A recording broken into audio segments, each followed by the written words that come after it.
ইরা থাকত শহরের এক ৭ তলা বাড়িতে। তার বাসার ছোট্ট বারান্দাটা ছিল খুব আদরের। সেখানে টবের গাছে ভরে থাকত সবুজ পাতা আর রঙিন ফুল। ইরা প্রতিদিন সকালে বারান্দায় দাঁড়িয়ে গাছগুলোতে পানি দিত।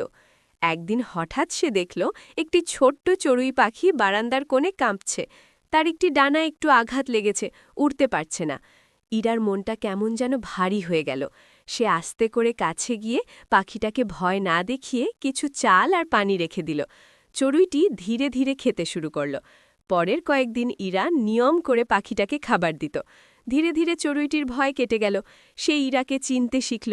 ইরা বারান্দায় এলেই চিঁচি করে ডাক দিত।